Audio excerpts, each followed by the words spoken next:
Demba Guissé. Vas-y, dis-leur ce que t'as dans le cœur. man jàmm gi ñuy ñaan ci Sénégal si ñii la war a mën a njëkkee ndax nit a ngi yor alal gu dul jeex te newul ci jàmm nit a ngi dem ci gaal gi ndax amul jàmm fu mu yewoo nit a ngi joxe doomam ngir mu am fa xam-xam te waru ko leeru ko ba xam mu ngi si jàmm yaay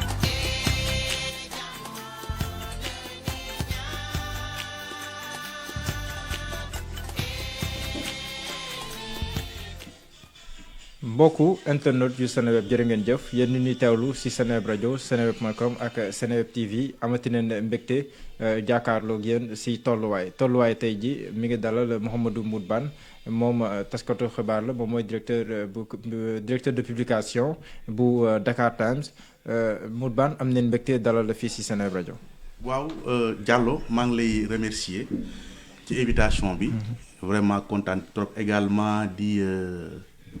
di féliciter le groupe Seneweb pour innovation yi ngeen def nii je vois que vraiment les choses ont beaucoup changé et vraiment li investissement bu am solo la di leen féliciter di leen encourager ci liggéey bu rafet bi ngeen di def. waaw am naa mbégte dalal la bu baax a baax dañ koy njëkkee li nga xam te ni moom moo gën a fës ci actualité dinañ wax tamit si wàllum koom relance économique bi Covid 19 ni muy ñëwee mais laataa loolu ñu wax si mbirum politique. at Souleymane Jules Diop génn bi mu génn xibaar ne que président Macky Sall ak Khalifa Sall gise neen laata sax ñuy gisee soppale ba bi Covid 19 ñëwee mu jur coow lu bëree bëri waa kër Khalifa weddi ko yow nan nga jàngatee mbir mi. waaw moi je pense que quand même man dama yaakaar ne nit ñi dañu feebar quoi. parce que dëkk bu fa ay nit nekkee seq dëkk bi kii di président Macky nekk président de la République Khalifa nekk opposant amul dara lu war a extraordinaire ñoom ñaar ñu war a gisee loolu lu normal la mais c'est comme si gisee Macky Sall dafa am lu muy wàññi Khalifa wala mu am lu muy yokkal Macky wala mu am lu muy wàññil Macky am lu muy yokkal Khalifa dañu war a dédramatiser les rencontres entre les acteurs politiques lii bu fekkee lu am la lu normal la jërul sax tey jii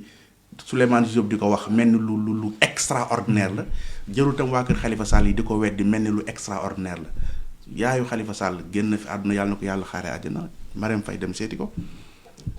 dëkk bi loolu lañ xam jàmm lañ xam nekk ci jàmm ñi ba nga xam ne dañ bëgg dëkk bi nekk ci ay tension ay xuloo ay débat politique inutile ñoo nekk di créer ces polémiques là mais polémique bi amul benn importance man à mes yeux lu normal la bu fekkee tey waa kër Khalifa wala Khalifa Sall accepté nañu Marème Faye ñëw jaale si leen kon Macky Sall ak Khalifa gisante waxtaan ci lu jëm ci biir réew mi amul lu muy wàññi Macky Sall amul lu muy yokkal Khalifa Sall je pense que lu normal la. waaw yaa ngi koy wax lu normal la mais bu ñu gisee virulence bi nga xamante ni moom la waa kër Khalifa tonto mais bu nekk Khalifa Sall moom personnellement weddiwul mais porte parole am di Moussa Taye moom moo génne benn communiqué di weddi bu ñu gisee virulence boobu noonu est-ce que nekkul ne tamit dañoo toll jamono boo xam ne nii dañu naan ñi ay opposants yu complaisants lañ ñi ay opposants yi yuuxu si kaw di waxtaan si suuf lañ ñu bañ a jënd si loolu moo tax ñu réagir ñu bëgg a jënd si loolu moo tax ñu réagir. waaw mais xam nga moi je pense que loolu la ñu war a dindi. opposant bu complaisant opposant bu ànd ak pouvoir bi loolu pour man ay façon de voir la boo xam te ni dañ ko war a démystifier Sénégal ñun ñoo ko bokk weddi bi je répète que Jules Diop le fait que mu wax ko amul sens loolu du information le fait que waa kër Khalifa yi di ko weddi tamit loolu man gisuma ci lu ci extraordinaire pour man c'est normal virulence bi polémique bi xëccoo bi jaru ko parce que bu ñu gisantewul tey gisante nañu ci Covid bi et c'est normal c'est sûr Khalifa nu mu def ba génn ay nit dugg nañ ci waxtaan am na ci ay sëriñ waxtaan nañ ci ñu leen lu ne xam ne xew na ci diggante boobu noonu am na loo xamante ni sax waa kër Khalifa yéguñu ko am na loo xamante ni waa kër Macky yéguñu ko c'est normal je me rappelle Idriss Seck bi nga xamante ni dañ ko fi tëjoon kaso dañ jékki-jékki Jean Paul Dias wax ni am na benn oto buy jógee palais di dem prison ba Jean Paul wax ni Idrissa dafay génn guddi nit ñi gëmuñu ko woon mais après ci lañ rencontre ndekete effectivement bi Idrissa nekk kaso am na ay négociation yu doon am man toog naa benn jour benn waaye woo ma ne ma Khalifa génn na kaso ñëw na ci immeuble bi mu dëkk génnaa na demaat na rëbës ma woo benn nit ku jege Khalifa wax ko boobu Khalifa mi ngi kaso boobu libéré guñu ko. Khalifa génn kaso dem immeuble Kébé jël na rëbës dem immeuble Kébé ba xaw ma woon sax ne immeuble Kébé fa la Khalifa dëkk benn nit woo ma guddi 4 heures du matin mu ça va na nga def foo nekk ma ne ko maa ngi suma kër mu ne ma Khalifa Sall moom laa gis immeuble Kébé ma ne ko mu ne ma est-ce que mën nga ñëw ma ne ko 4 heures du matin non mu ni lii mënu ma ñëw le gars mu ni dëgg la du dëgg xaw ma mais nit woo na ma wax ma loolu. te loolu noonu yàgg nañ koo dégg naan président Abdoulaye Wade jamonoy Abdou Diouf bu ñu koy tëj yenn saa yi daan na muuru jénn et cetera. yu bëri day xew ci parti politique yi militants yi duñ ko yëg yu bëri day xew ci parti ci pouvoir bi ñu ànd ak Macky loolu Macky di ko lijjanti Idrissa Seck ak Macky yi ñu doon waxtaan temps yi kan moo ko yëg ñu ci bëri ñu gën a jege Idrissa Seck yëguñu ko ñu gën a jege Macky Sall yëguñu ko c'est normal. Yankhoba Seydi sax dimanche boobu noonu génnoon na weddi ne ku dem sa bopp nga demal comme quoi réew mi nekkul si waxtaan ngoon suñu gis ñu nommé président Idrissa Seck. donc c'est juste pour dire que nañu démystifier yooyu Macky ku am nag nit nañu am seen ay liberté di assumer seen ay position man su ma Macky woon ma war ko seeti damay jóg bëccëg ndar kaam laay dem kër wax ak moom libéré wala bureau ñëw taxaw aw ma compte bu may rendre kenn Khalifa la même chose c'est un Sénégalais bu ko neexee mu dem seeti Macky Sall mu waxtaan ak moom loolu loolu responsabilité am la jarul Souleymane Diop di ko wax jarul ñi ànd Khalifa di ko wet de toute façon bu ñu gisantewul fii gisante fële et je te dis tout à l'heure comme dem nañu ba nangu Marème Faye ñoom jaale si bëccëg dara kàmbu njëkk ñëpp gis ko pour Macky Sall ak Khalifa waxtaan loolu lu normal la vraiment lu élémentaire la sax pour man. politiquement ndax Khalifa Sall am na intérêt bañ a waxtaan ak Macky Sall jamono ji bu ñu xoolee ne que am na daan bu ñu ko tegoon ci wàllum yoon te pour ñu mën koo tabb say élection jamono ji lu jafe la kon politiquement est-ce que Khalifa Sall mën na bañ a waxtaan ak Macky Sall. non déjà waxtaan bi mi ngi am ci benn contexte bu nga xamante ni je pense le journal Walfadjri mi ngi wax ay waxu amnistie yi ñu war a defal Khalifa. ak Karim. bu Walfadjri waxee loolu ñu teg ci 48 heures information boobu génn je me suis dit que en politique doo mer xeex da ngay jekku xeex. Khalifa fekkee dafa bëgg carrière am politique continuer il faut des fois mu def yenn concession naxanteeg ñi fi nekk politique naxante rek la bu fekkee l'objet c'est que mu am amnistie génn mën a continuer xeex politique am indi li mu war a indi réew mi te Khalifa dafa war a bokk ci ñi tabax réew mi Khalifa am na xam-xam nit ku tey la nit ku baax la je pense que war na mën a indi expérience am ci tabax bi ñuy tabax ci ñu tax Sénégal soit avec Macky Sall soit moom mu mën a am les mu mën a am la liberté en tout cas mën a dem déposer caution 2024 déposer candidature am dem xeex pour laaj réew mi loolu normal la. waaw maa ngi koy junj sànq gis nañ tamit le cas Idrissa Seck bi muy waxtaan dafa bettoon ñu bëri bi ko Cheikh Yérim waxee ñu bëri weddi mais si mujjanteel la gis nañ ne effectivement moom sax moo génn wax na ko mi ngi doon waxtaan est-ce que même scénario bi mën nañ ko xaar diggante président Macky Sall di président. waaw xam nga déjà loolu bu fekkee dafay am Macky Sall bu fekkee loolu dafay am je pense que ci njëriñu Macky Sall la. mais bu fekkee bu fekkee rencontre dafa am dans un cadre stratégique politique. ñu war a mën a ànd war a liggéey ku mel ne Souleymane Diop bu génnee wax ko c'est comme si day saboter li Macky di def parce que nit buy tabax dara pareegul nga wax ko te nga ànd ak moom boo ko waxee rek mooy yaa ngi yàq li muy tabax. bu fekkee am na nag te nekku dans un cadre stratégique dañuy waxtaan rek pour réew mi jàmmoo li xaw seen diggante loolu bu ko Souleymane Diop waxee amul problème mais bu fekkee dañ finalité bi mooy tey Khalifa fekk ji ko ñu ànd liggéey boo ko Souleymane Diop waxee mooy mi ngi yàq tax déjà mi ngi commencé indi ay dissensions entre moom ak le camp de Khalifa Sall. et heureusement ba léegi nii dégguñu Macky wax dégguñu Khalifa Sall wax. le cas Karim Wade tamit. si wàll wi. parce que bu nekkee ne waxtaan yi ñu ngi am si benn boor mais mel na ni simple wu noonu si diggante président Macky Sall ak Abdoulaye Wade bu ñuy wax si mbirum Karim Wade lan mooy bloqué. non moi je pense que affaire bi simple na diggante président Abdoulaye Wade ak Macky Sall affaire bi mi ngi di compliqué ci diggante Karim Wade ak Macky Sall. ndax quelque part des fois Karim Wade ak papaam du ñu bokk les mêmes positions sur les orientations parce que Karim Wade des fois. le fait que papaam di dem di jubóo ak Macky ànd ak moom ci rencontre yi fi amoon mais au début Karim d'accord ci woon Karim il est radical dans ses relations avec Macky Sall mais des fois président Macky Wade moo ko gën a flexible moo ko gën a mën a xam ni parce que président dafa yàgg politique xam na ni politique doo fi ne toujours di incarner une ligne dure des fois da ngay desserrer négocier am dara continuer sa xeex et le président Macky Abdoulaye depuis toujours il a toujours fonctionné comme ça avec Abdou Diouf tey jii avec ses opposants bi mu nekkee au pouvoir et il continue de faire la même chose mais Karim Wade tey jii ce qui est sûr mooy pour que avenir politique am pour que mu mën a continuer nekk un acteur politique ba jéem a sax dem ba am candidature laa ci réew mi il faudrait que charge yi nga xam te ne moo tegu ci kawam muy moom ak Khalifa ñoo am amnistie pour mën a continuer seen action politique te loolu la ko mën a indi rek mooy waxtaan ak Macky ñu jéem a enclencher procédure bi. et comme Macky ak Idrissa li mës a am seen diggante yépp ci xuloo ak ñagas dem nañ ba lever ko yaakaar naa du côté de Khalifa ak du côté de Karim Wade également Macky war na mën a waxtaan ak ñoom pour ñu lever les équivoques ñu am amnistie pour que ñu mën a continuer doxal def seen politique. waaw politique toujours grand la mooy sa problème ak Sonko parce que ñu bëri bu ñuy wax si Mout Bane dañu yaakaar Mout Bane dafa contre Sonko wala. foofu tam laaj ñu gën leer. non très sérieusement Sonko man awma ak moom benn problème am naa sama benn cousin bu nga xamante ni yaayam ak sama yaay ay mag rakk lañu ñu koy wax Marcel maa ngi koy nuyu xaritu Sonko la sama cousin direct la. chaque dimanche bu ñu demee Derklé suma kër maam ñooy toog foofu di naan ataaya di waxtaan Pape Derklé dégg naa ko déggante nañu amuñu problème mais man dama nekk journaliste moo xamante ni dama libre dans mes appréciations. fii Sénégal. dafa am benn tyrannie buy exercer dans la presse ci journalistes yi surtout quand il s'agit de parler de Ousmane Sonko booy xool am na télévision yoo xam te ne bu émission de am da ngay gis journaliste yoo xam te dañuy yor seen téléphone di xool les commentaires yi am en live. mooy orienter seen opinion. duñu wax lu ñu gëm mais dañuy wax pour que ñiy commenter apprécier leen pour que ñu am ay vues ak ay suiveurs dans les réseaux sociaux man nag du ma suivre loolu man je suis un homme libre. si je vois que Sonko a raison sur telle ou telle chose je le dis bi ñu ko jàppee man maa njëkk a taxaw fii def déclaration dans un site ni ma ne Karim Macky Sall li ñu def Sonko c'est pas normal. mooy bi ñu koy daax bi ñu ko daaxee. j'avais dénoncé ça ni c'est pas normal waruñu ko daax parce que waruñu daax kii dénoncé waruñu daax ci fonction publique kii dénoncé ñiy sàcc ba pare bàyyi fi sàcc yi et ça je le dis aujourd'hui je le répète. mais Sonko boobu di ko wax ay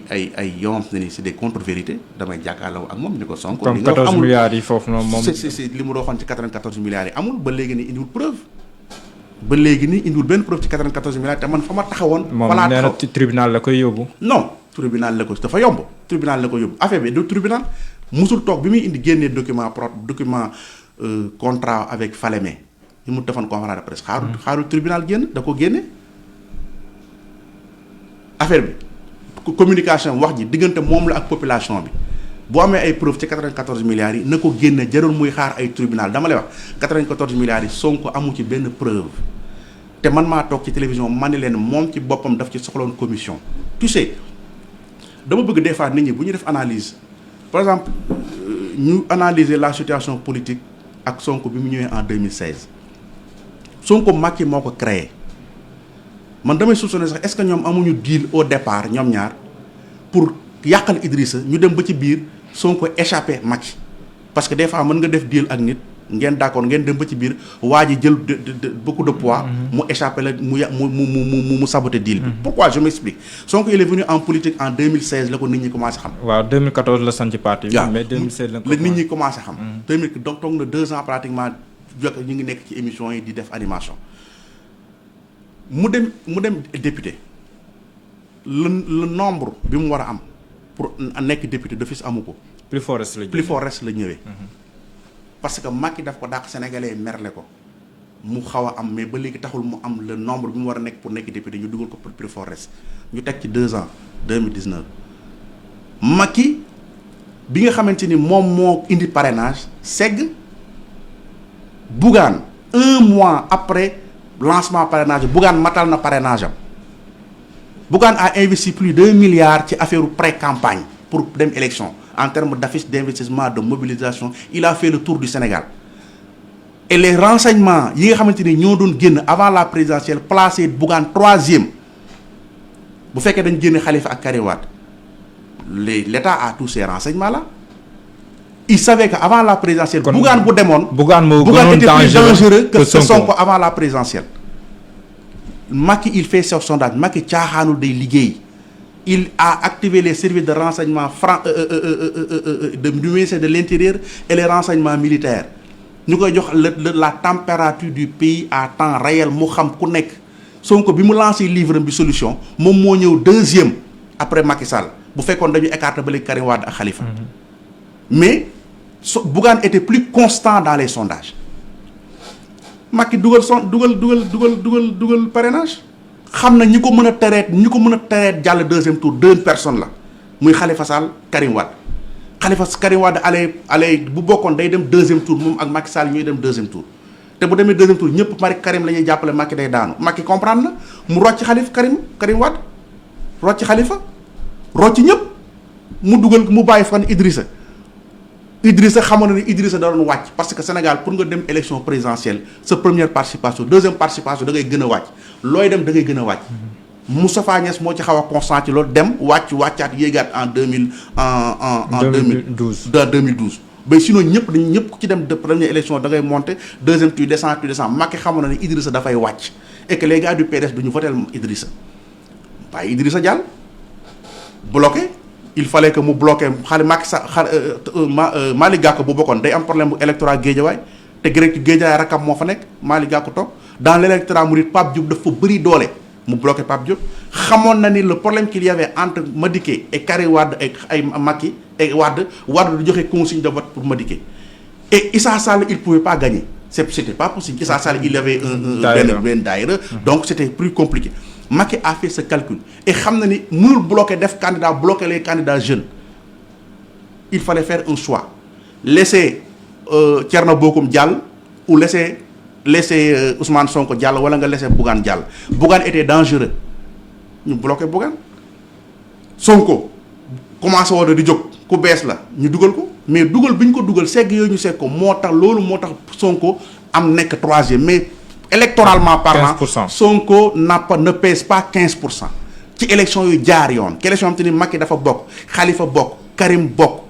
Bougane bokk Malick Gakou bokk Pape Diop bokk des élections libres et démocratiques bu amee Sénégal Sonko ne pèse pas 15% ndax 2 ans avant mënul woon am benn député il faut qu'on soit logique 2 ans avant 2017 mënoo am benn député 2019 nga nekk 3e élection présidentielle parce que non c'est le parrainage on a les ponkal yi waroon a yóbbu Macky 2e tour la Macky génne yow tey jii élection yi bu fekkoon dañu wax Macky Sall la Idrissa Seck yow Diallo Madické ak Issa Sall peut être yow yaay ñëw 3e wala Madické mu ñëw 3e parce que situation bi ñu créé système électoral bi ñu mettre en place keneen ku ñëwoon à la place de Sonko jël 3e comme Sonko parce que c'est pas Sonko qui pèse 15%, mais c'est le système qui lui a donné 15%. Le système mis en place par Macky, qui a écarté Khalifa et Karim Wade et qui l'a placé mu nekk 15%, mais Sonko ne pèse pas 15% de l'électorat. waaw récemment tam jën nga fi wax 15 millions yu ko Karim Wade jox loolu tamit lan moo nekkoon objectif bi. non loolu moom comme wax naa ko. moom weddiwul damay paas. parce que xam nga tam damay bëgg di avancer quoi. bugguma toujours di ci wax di ñëwaat comme wax naa ko expliqué na moom weddiwul partenaire weddiwul ko jox weddiwul damay avancer. mais au-delà de ça ñun Sénégal chaque fois dama koy dégg say wax est-ce que jotul ñu xoolaat nan la ñuy politiquer parce que bu nekkee ne essayé nañ ko 1960 ba tey jii même bu nekkee ñu ngi defee jéego mais barul comme ni nga ko bëggee est-ce que jotul ñu xoolaat ni ñuy defee politique tey jii politique bi tëddee na noo xam ne pour gis président Macky Sall sax dal la koy weddil wala gàcceel wala leneen est-ce que jotul ñu xoolaat ni ñuy politiquer. gis nga Diallo Sénégal bu ñu changé wul suñu façon de def di ñuy defee politique toujours dañuy tourner en rond duñu mës a développer ci dundu Sénégal ci dundu suñu dundin ñun histoire du Sénégal il faut benn moment boo xamante ni ñëpp dañuy taxaw ñu xool lan mooy suñu problème ñu fàtte suñuy tarixa fàtte suñuy parti fàtte suñu bopp teg njëriñu réew mi ñëpp toog ñu waxtaan ci intérêt Sénégal on le fait sous Macky Sall c'est bon Macky wàcc Ousmane Sonko nekk président il faut ñu def ko Ousmane Sonko wàcc Guy Marius Sagna nekk président il faut à un moment de l'histoire politique du Sénégal ñu taxaw ñu xool dama la jox benn exemple jusqu'en 2011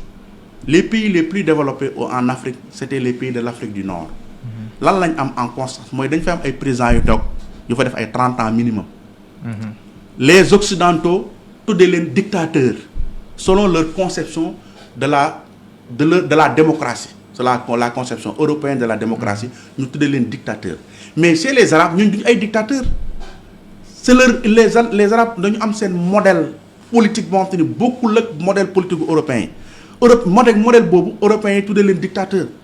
mais pour les Arabes c'était pas des dictateurs et li leen permettre mooy ne moo ñam une stabilité politique et une stabilité économique. Stabilité politique boo ko amee moo lay permettre sa projet économique yi nga am nga mën leen dérouler d'année en année muy am ay nga may gis ay résultats mais ñun Sénégal amuñu modèle et surtout l'Afrique subsaharienne amuñu modèle politique. On a adopté le modèle occidental qui n'est pas adéquat ak notre réalité socio-culturelle et moo tax lu ñu tey jii regarde l'organisation des Lébou.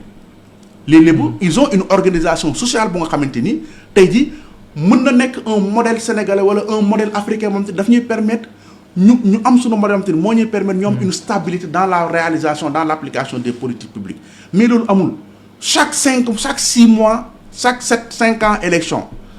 ci biir 5 ans yi dinañ def 3 à 4 élections stabilité lu muy indi mooy bu Macky ñëwee def 10 ans wàcc Idrissa bu ko remplacer Idrissa remet en cause tout ce que Macky avait fait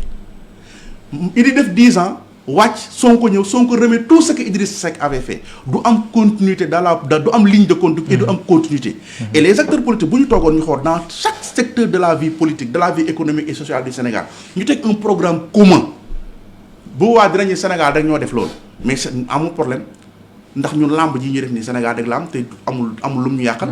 ni waa Sénégal war nañ mën a donner l'exemple au reste de l'Afrique ñu teg benn modèle benn type de gouvernement avec un programme partagé par l'ensemble de la classe politique et des acteurs socio-professionnels ñu ne que léegi nag lii dañ koy démarrer 2024 comme assises yi c'était bien mais le problème mooy assises yi c'était pas des assises nationales c'était des assises d'une partie de la classe politique Wade n'était pas d'accord mais bu ci Wade duggoon ñëpp dugg ci rek le programme des assises mënoon nekk un programme sur 50 ans pour que ñu changer le Sénégal il faut qu'on aille vers ça loo xam te ni ñëpp koy bokk ñu liggéey ko on démarre ça en 2024 avec le nouveau président ou bien en 30 moment bu mu wala 2029 l'essentiel à un moment donné il faut que ñu toog ñu am une politique commune une politique publique commune ñëpp ànd ñu bàyyi faalu Sénégal ku nekk joxeel ak sa xam-xam li nga mën ak sa am-am ñu jéem a seet ñu booloo pour mën a développer réew mi mais nii ñu nekk nii le Sénégal ne sera jamais un pays développé parce que les acteurs politiques jàppee ñu seen bopp ay nawle dañoo jàppee seen bopp ay ennemis ndax ku nekk yaa ngi yàkkamte par exemple tey jii li am ci li immigration clandestine bi booy di gën a am di gën a dem di gën a dee pour Macky am problème ku nekk yaa ngi bëgg mbënd mi dem dans tous les pays dans tout le Sénégal ñëpp nekk ci mbënd Macky gën a am problème yéene bi ñuy ñàkk yéenante lu baax koo fal mu bëgg ñu nekk ci opposition bi bëgg mu yàqule tey jii suba bu Ousmane Sonko nekkee président de la République ñi mu àndal tey jii ba ñu fal ko ñoo ñëwul def bloc pour xeex pour que Ousmane échoué tant que esprit boobu ñu ngi koy am Sénégal du mës a avancer. ay temps amoon nga mouvement ndax lii bokk na si la génnee si loolu parce que gisoon na la yenn saa yi nga nekk ak waa les pontes de l'opposition si ay manifestations ak yoon yëpp après nga jékki-jékki rek rocceeku delluwaat si liggéey journaliste. mais xam nga man dama gëmoon benn affaire pour man Macky pertoon na pouvoir bi en 2017 pour man 2017 Macky warutoon noo nekk président de la République et c'était simple bu opposition bi ñu ëpp doole bu ñu àndoon élection locale élection législative yi. topp ci ginnaaw Ablaye Wade ñoom Khalifa ak ñoom Idrissa ñëpp ñu topp ci ginnaaw Ablaye Wade d'abord le premier combat à mener c'était de tout faire pour que Ablaye Daouda Diallo di organiser élection yi ñu teg fi une personnalité neutre fekk audité nañu fichier bi l'opposition s'aligne derrière Ablaye Wade ñëpp ànd Khalifa Ablaye Wade Idrissa Sonko Karim Wade ñëpp Mamadou Diallo Tekki Gakou ñu ànd ak Ablaye Wade. imposer une cohabitation bu boobaa. parrainage bi tax gars yi segg du am tax parrainage bi après 2017 lañ ko dugal assemblée député yi ñoo ko voté boobaa bu fekkee opposition moo majoritaire à l'assemblée parrainage bi du jàll dinañ mën a defal amnistie Karim Wade mu génn Khalifa Sall loi de mise en accusation bi ñu voté foofu mu jàll foofu kon du jàll foofu fekk day nekk ñoom ñooy majoritaire et boobaa la conséquence immédiate c'était en 2019 Macky day wàcc mais quand j'ai fait le tour des opposants waxtaan ak ñoom ñëpp ñu d'accord ma gis le jour J ñoom ñëpp ñu tasaaroo ci mois boobu man laa créé Dakar Time man ñi man mënuma nekk ak ñoom parce que ñoom seen ay façon calcul man loolu daf may mënuma xaw ma daal naka la ñuy gisee. parce que ay tête de liste kii mu war a jiit kii mu war a ci Sénégal enjeux yi fi nekk problème yi fi nekk sur tous les plans nga ñëw tey ji am ay problème kii moo war a jiite wala kii moo ci war a teg comme ñoom seen xalaat foofu la yam comme ñi ils sont pas conscients des préoccupations des Sénégalais man ma génn créer sama journal bàyyi affaire opposition nekk ay arbitre nekk ci digg bi. opposition fii pouvoir fii j'ai mon journal j'ai ma liberté de pensée et d'action lu ma gis ni lii moo baax pour réew mi rek ak pour Sénégalais je le dis sans tenir compte des préoccupations des uns et des autres. looy tontu ñi lay reproché ne que léegi critiquer noonu si pouvoir bi da nga xaw a complaisant avec le pouvoir looy tontu ñoom même bu nekkee am na loo si juñu sànq. xam nga Sénégal tey jii quelqu'un comme Guy Marius Sagna bu jógoon mu ni chez Macky mbasin bi mu sol tey dafa rafet da nga dégg ñu ni chez mais Guy mbaadu waa ji da koo gis ba ñoom léegi buñ gisee lu baax lu Macky def sax duñ ko ñimee wax parce que ñoom ñu ngi ci opposition bi man je suis un journaliste buy informé damay informé booy informé nag boo amee lu baax du ma ko nëbb man je suis pas un journaliste de l'opposition je ne suis pas un journaliste du pouvoir je suis un journaliste tout court lu ma gis ni lii Macky def na ko mu baax mu def Covid ñëw mu génnee 1000 milliards joxe ko jàppale ci donte des na je dis que l'initiative est louable je l'apprécie bu jógee tey jii mu def parrainage bloqué candidature Karim Wade ak Khalifa Sall je dis que c'est pas normal je dénonce c'est comme ça que je fonctionne maintenant nag samay action ku nekk tey jii mën na ñëw ni way Diallo mi ngi def benn émission même pas un mois mu invité Mout Bane xaritam la apprécier ku nekk rek action bu nit lu nit def rek ku nekk da ngay am action mais nit ku nekk li ngay def na nga wax wala nga def loo nga xamante ni boo tëddee nga nelaw d'autant plus que man bi may jàng amul benn nit bu ma participer ne ma fayal nañ la sa jàng donc li may wax du ma ci tenir compte des opinions des uns et des autres lépp loo xam te dama ko wax sama xel nangu ko ak sama xol rek loolu laay wax ñu wax léegi si mbirum centre de redressement yi dinañ ñëw tamit si mbirum sécurité parce que xam naa la daf la intéresse trop bind nga say téere centre de redressement yu Kara sécurité indi na coow lu bëree bëri Sénégal avec le recul yow ban analyse nga si def waaw Diallo moi je dis que je def naa ci benn article samedi bi ma ni une faillite de l'État sëñ Modou Kara dafa juum dafa def erreur bu mag problème mu sëñ Modou Kara bi du problème mu religion du problème mu confrérie du problème mu mouridisme ndax amul benn sëriñu murid bu mës a ubbi ay di jël ay nit di lii muy def nii Sëriñ Touba mosu koo def donc nañu tënku rek ci li Sëriñ Touba wax ak li Sëriñ Touba jàngale. réew bu normal ñaari condition rek ñoo mën a tax ñu jël nit tëj ko privé ko liberté am benn condition bi mooy nit ki mu au terme d'une décision de justice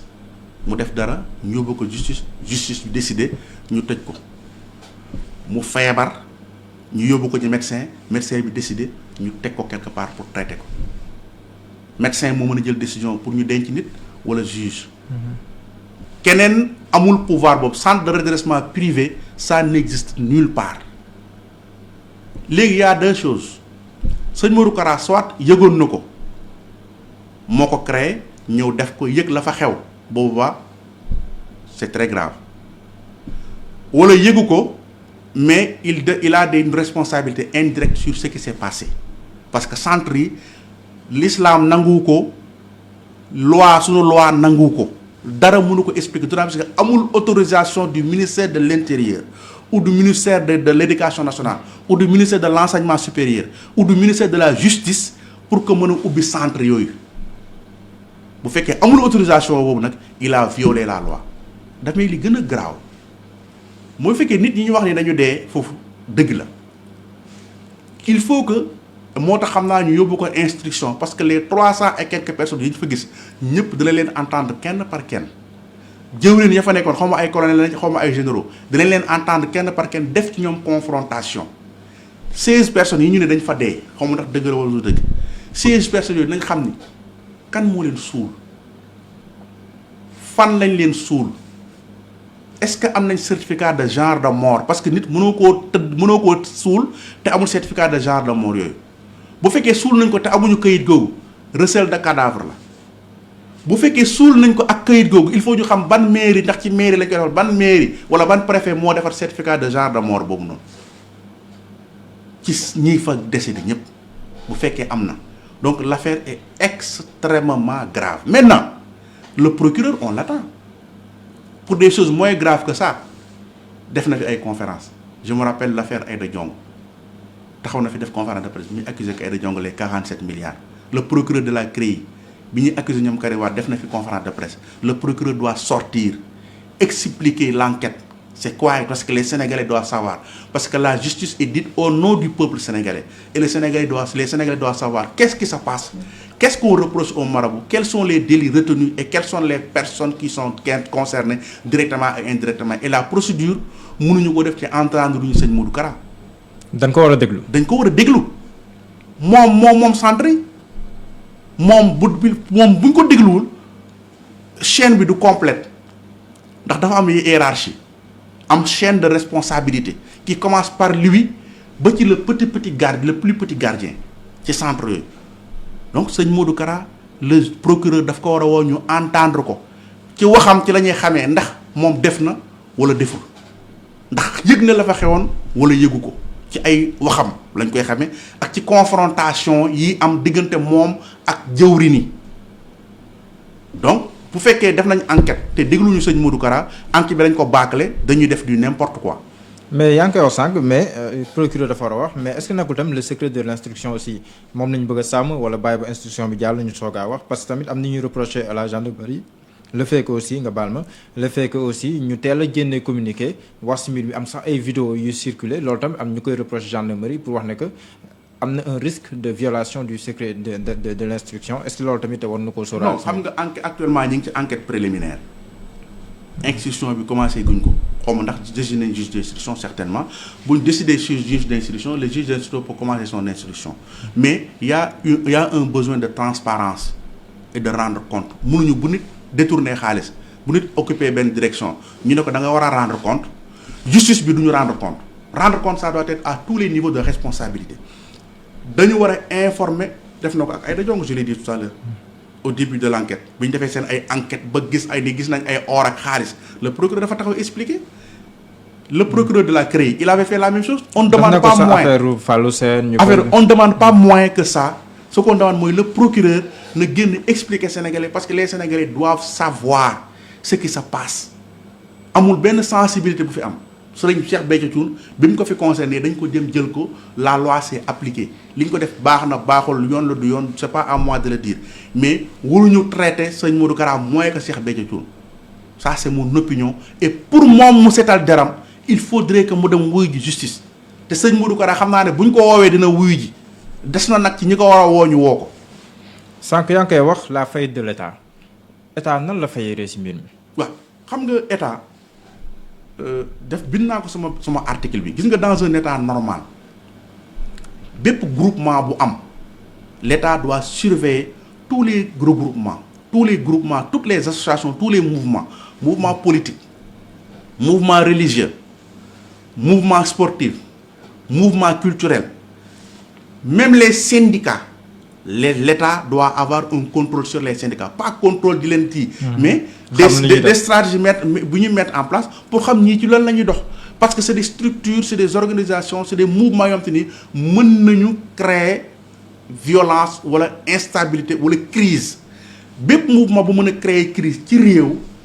les autres l'État dafa ci war a am mainmise xool ko du moment que créer nga association bi yaa ngi koy déclarer au niveau du ministre de l'Intérieur ndax am na du benn direction xam te ni c'est des directions la direction qui s'organise qui s'occupe des associations du moment que déclarer ko fa rek am nga adresse am nga fu ñu la mën a fekk l'État doit contrôler association bi nu muy doxee xaalis bi ñu koy financer fan lay jógee ñan ñooy ay membres lan mooy seen ay intention dinañ ko expliquer ci seen feuille de route dinañ ko expliquer seen procès-verbaux bu ñuy créer les associations mais sur les faits l'État doit mettre en place des mécanismes pour contrôler les mouvements tous les mouvements politiques sportifs syndicats les mouvements culturels et tout et j'en ai parlé avec un colonel de l'armée mu lire sama article mu ne ma muut yi ngay régler yëpp c'était des fondamentaux yi nga wax ni c'était des fondamentaux que le président Senghor avait réglé depuis le départ quand on créé l'État et les services de renseignement mais apparemment dafa mel ni léegi amatul contrôle et bu fekkoon contrôle bi war am nañ ko centre yi ba ñu njëkkee ubbi bu njëkk ba la ko état di yëg ñu woo sëriñ bi explique ko def nga lii waroo ko def redressé ko et puis moom bu fekkee war na continuer mu continuer bu fekkee dafa ko war a légaliser am ay papiers am ñu réformer ko mun respecter les normes ñu def ko mais waruñu ko bàyyi mu créer benn ñaar ñett ba mu nekk décentralisé ba agsi fii nii cela montre que l'État a reculé l'État est tombé dans une faillite extraordinaire moom te ni bu fekkee léegi dans ce pays n'importe qui peut créer un mouvement def la ko neex cela veut dire que ñun nekkatuñu en sécurité nit mën na jóge fële Mali ñëw Sénégal gisante fi ak ay nit dem ci banlieue bi créer fa benn mouvement terroriste di waxtaan ñuy réunion di préparer teg seen stratégie te état bi du ko yëg bu fekkee loolu mën na am Sénégal rek ñun on est en danger Et je sais que les services de renseignement c'est des gars très très pointus très expérimentés. Il faut dafa am benn genre damm-dammal rek la il faut côté boobu ñu jéem ko réajuster parce que des fois dañuy demee confiance des fois dañuy gis ni kat lii kat Serigne Modou Kara mu def nii kat bon peut-être que non grawul quoi. pourtant dogguma la mais commissaire Keita bi mu fi toogee quand je lui ai posé la question ndax état lu mel ni war na fi mën a am ay at te du jóg lii xaw mu ne war na mën a nekk parce que ki nuy tudd si mbir moom mooy tax présomption de bonne foi boobu ñu koy jox mooy waral yenn saa yi lañ bët ba sa war duñ ko parce que dañuy naan sëñ bi la te intention bi mu am ak ni nga koy waxee pour defar ay doomu aadama la te itam am na ay témoignages ñoom te nii yóbbu nañ fa seen mbokk nee neen am nañ ay résultats yu baax kon peut-être loolu yëpp moom moo tax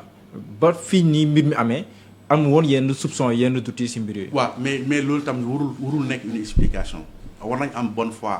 ci li Serigne Modou Kara di def mais glissement day am ndax si c'est la personne de Serigne Modou Kara rek mën nañu wax ni garaawul mais dafa am des personnes des sous-responsables yoo nga xamante ni ñooñu mën nañ bañ a nekk de bonne foi comme Serigne Modou Kara mën nañ tam pouvoir bi ñu am ñu utiliser ko te Serigne Modou Kara du ko yëg mais aussi Serigne Modou Kara mënul def lii te formaliser wul avec la loi. dafa war a conformiser wu avec la loi parce que booy teg loo nga xam ne tu es en contradiction avec la loi du pays état bi waru ko yëg naan non mën na am po am sëriñ non un état dafa dootu fonctionner noonu parce que toujours mën na am toujours un glissement et c'est pas parce que tey jii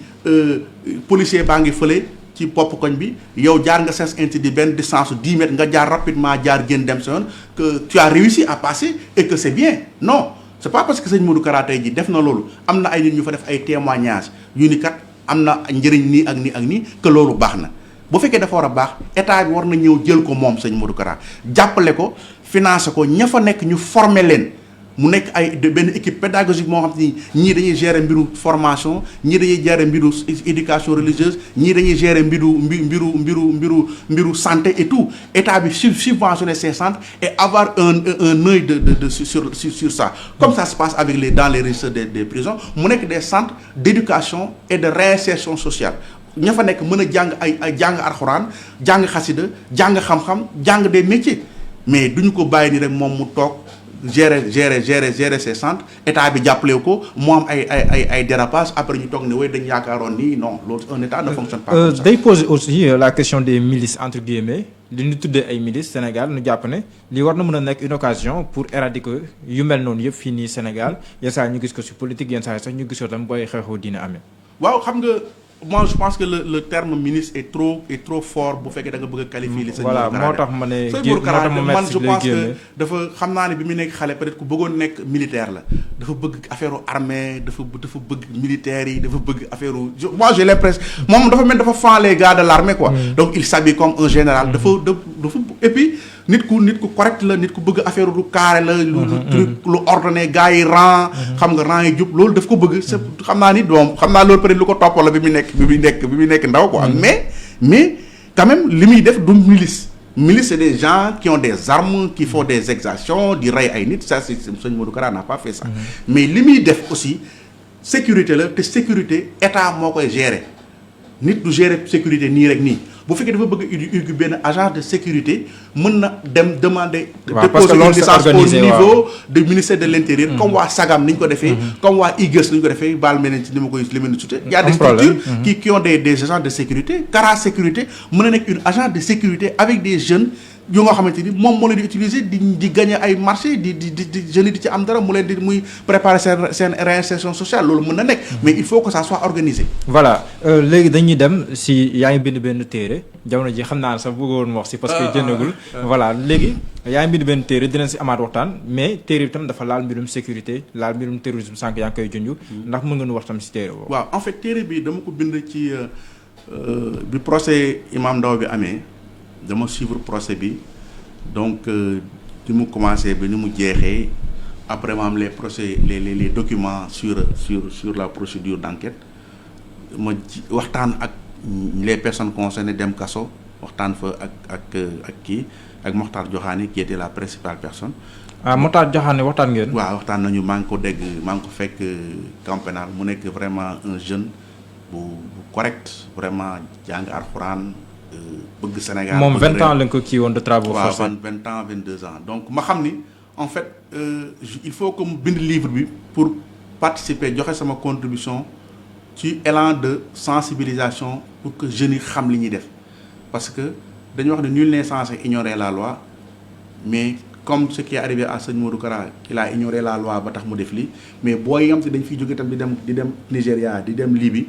dañuy ignorer la loi parce que dañu yaakaar ni ndax benn jour dama dem seeti ko ma dégg ci salle d'attente bi jabaram di wax Kumba Ñaam mu ni woy man de ko xam te ni deful dara ñu tëj ko ñaar fukki at rayul nit tuurul deret ñu tëj ko ñaar ko fukki at moo xam ni kon ñi xamuñu délit bi ndax la loi sénégalaise la loi 2016 bi nga xamante ni mooy la loi 79-1 279-1 qui parle ci code pénal bu bees bi. waaw parce que dañ ko yeesalaat gën a diisal daan yi. waaw en 2017 je pense. waaw 2016 novembre 2016 le code pénal ci article 279 bi dañuy expliquer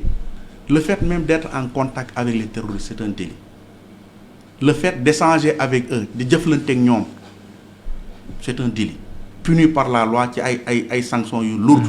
balaa ngay egg ci commission d'acte de violence donc la loi condamne le processus de responsabilité d'engagement de contact et tout nga nekk ak ab terroriste sa kër nga xam ne kii terroriste la mi ngi nekk ay contact ay organisation terroriste te yow boolewoo ko sax yow dañ lay jàpp loi yooyu yëpp daf ko wax donc ñoom ñu jàpp ne waruñu leen a tëj parce que mosuñoo rey nit or la loi rey nit la mujjee wax dafa am yeneen délits yoo xam ne des délits intermédiaires yoo xamante ni moom la loi bi di condamné donc yooyu yëpp laa expliqué ci biir livre bi lancer un appel également aux autorités pour ñu dimbali xale yi parce que xale yi boo xoolee procès Imam Ndao bi jeunes yi nga xamante ni ñoo dem ñëpp au Nigéria ñu ci bëri ñu ngi dëkk Kër Massar Kolda Vélingara au sud. boo xoolee tamit jeunes yooyu ñu ci bëri ñuy dem Baka Barça wala Barsax ay boo yu jógee foofu la. Cela veut dire que c'est des localités très pauvres qui regroupent des jeunes yoo xamante ni amuñu liggéey amuñu xëy te itamit booy xool booy yi seen tranche d'âge c'est entre 18 ans et 25 ans rare nga gis ci ku ci am 30 ans ay booy lañu te booy ñu ci bëri amuñu BFEM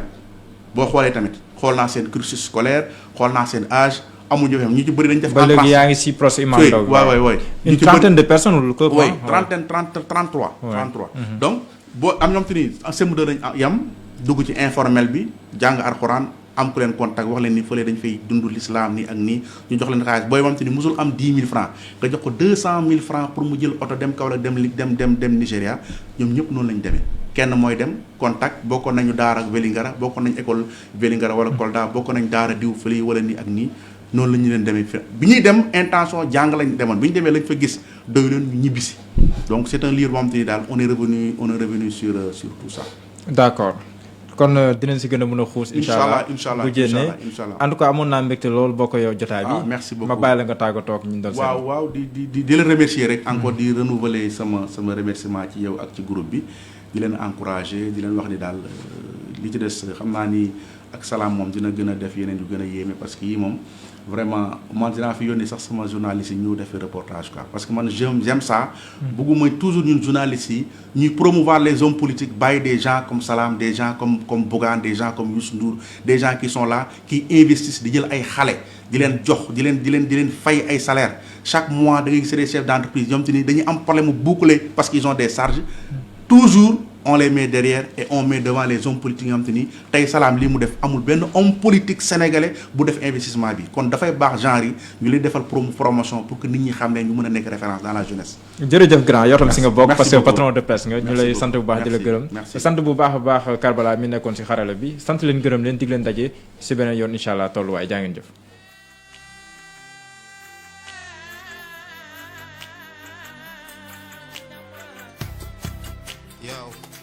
Ces chansons